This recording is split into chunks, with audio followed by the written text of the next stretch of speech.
La primera vez donde encontramos la palabra reino en la Biblia es en el libro de Éxodo, capítulo 19, en el versículo 6. Antes de eso, el Señor está hablando a Moisés, tiene una conversación el Señor con Moisés y le dice cómo Dios los había sacado de Egipto, los había llevado al desierto, cómo los había llevado a Sinaí. Todo lo que le está narrando es lo que había acontecido con ellos, cómo ellos habían vivido experiencias sobrenaturales con Dios, cómo salen de Egipto, el cual representa un lugar de gobierno corrupto, un lugar de pecado, un lugar donde reina la maldad, reina la esclavitud, la miseria, la pobreza. En esas condiciones Dios encuentra al pueblo de Israel y los liberta, los saca de esa condición a través de su profeta Moisés. Y le dice, desde el verso 3, le dice, y Moisés subió a Dios, y Jehová lo llamó desde el monte, diciendo, así dirás a la casa de Jacob, y anunciarás a los hijos de Israel, vosotros visteis lo que hice a los egipcios, y cómo os tomé sobre alas de águilas, y los he traído a mí. Ahora pues, si diereis oído a mi voz, y guardareis mi pacto, vosotros seréis mi especial tesoro sobre todos los pueblos, porque mía es toda la tierra, y nosotros me seréis un reino de sacerdotes y gente santa. Estas son las palabras que dirás a los hijos de Dios. Le está narrando Dios a Moisés cómo los había sacado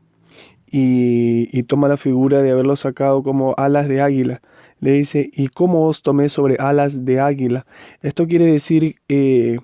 los saca como una madre águila saca los polluelos sobre sus alas para impedir que caigan y se estrellen contra el suelo mientras aprenden a volar. Así Dios estaba cuidando de Israel y llevándolos no solo a Sinaí, no solo era el propósito de llevarlos a un lugar específico, sino llevarlos a sí mismo, llevarlos a su presencia, llevarlos a tener comunión, que conozcan no solo a un Dios libertador, sino a un Dios que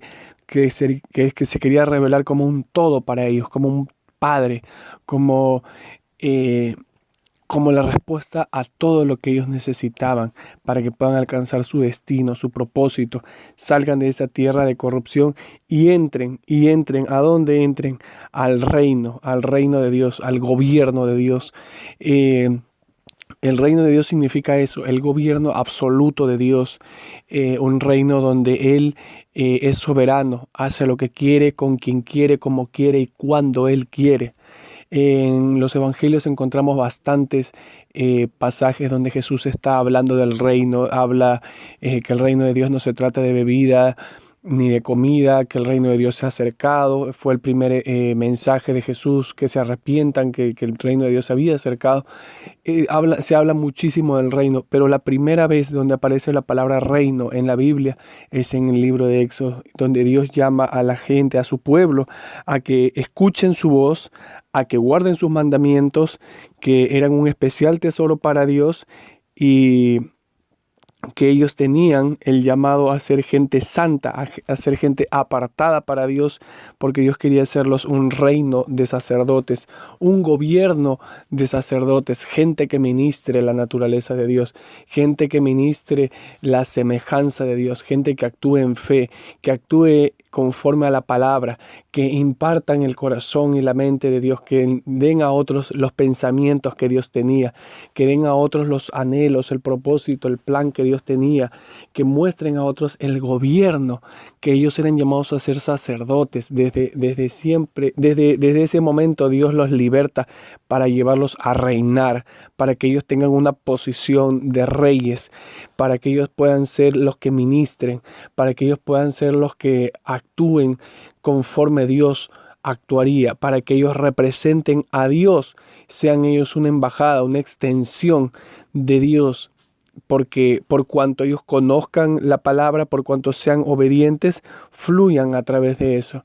Pero vemos que el pueblo de Israel se corrompe, se pervierte, distorsiona la voz de Dios y en vez de ello, a pesar que habían vivido experiencias sobrenaturales muy poderosas, anhelaban volver a Egipto, anhelaban volver a la miseria, anhelaban volver a la pobreza. Aunque físicamente habían salido de Egipto, Egipto no había salido de sus corazones. Ellos seguían anhelando la esclavitud. No entendían que eran llamados a reinar, no entendían que eran llamados a ser sacerdotes, a ser un pueblo santo. Como Pedro dice, nación santa, linaje escogido, real sacerdocio. Eso no se les revela a ellos, o no quieren aceptar esa revelación, no quieren vivir bajo esa palabra, sino que preferían vivir bajo esclavitud, querían vivir bajo condenación, querían vivir una vida apartada de Dios, porque no entendían su verdadero llamado. Es por eso que de los 2,5 millones de personas libertados, los que nacieron en el desierto, los jóvenes, la nueva generación que nace en el desierto junto con Josué y Caleb, eran los que iban a entrar, eran los que iban a gobernar, porque ellos vieron la tierra prometida, y los que fueron enviados dijeron, hay gigantes, son muchos, nos superan, pero solo 2 dieron un reporte favorable y dijeron, nosotros vamos a ir, vamos a conquistar, porque el espíritu del rey estaba depositado en ellos, estaba activado en ellos. Ellos veían una tierra en la cual conquistar. Un rey siempre está en guerra, siempre está en la batalla, siempre está adelante. Ellos tenían ese llamado a reinar, se les había revelado y decían, vamos a conquistar, vamos a tener victoria, por cuanto el Rey de Reyes está con nosotros, por cuanto el Dios que nos llamó y nos sacó de esclavitud está con nosotros, como abrió el mar rojo, también estará con nosotros y nos dará victoria sobre los gigantes. No creyeron las otras personas, el pueblo no creyó, tomaron en poco esa palabra, tomaron en poco lo que Dios había hecho, y es por eso que esa gente tuvo que perecer en el desierto, porque hay gente que va a quedar en el desierto, gente que tiene lenguaje, mentalidad, actitudes y vida de desierto, vida de esclavo, pero hay otros que van a tener espíritu de rey, mentalidad de sacerdote, lenguaje de gobierno, el lenguaje del cielo, y van a decir y declarar que lo mejor ha empezado para sus vidas, que aunque vean tribulación, Dios está con ellos, que aunque vean que hay problemas, van a declarar y van a decir, mayor es el que está en mí que el que está en el mundo. El Espíritu de Dios que opera en los hijos de Dios es mayor que cualquier dificultad o cualquier circunstancia que estén viviendo. La fe se activa por el oír la palabra de Dios. Que los que estén escuchando este audio, este podcast, sean activados en el nombre de Jesús en un nivel de fe, para poder entender que somos, como hijos de Dios, somos llamados a reinar, somos llamados a ser un reino de sacerdotes, un reino de gente que ministre, que sirva, que actúe, que piense y que hable como Dios lo haría, que gobierne bajo la palabra de Dios, que no doble sus rodillas sino ante Baal, ante el enemigo, ante el sistema de gobierno corrupto, ante la gente que tiene faltas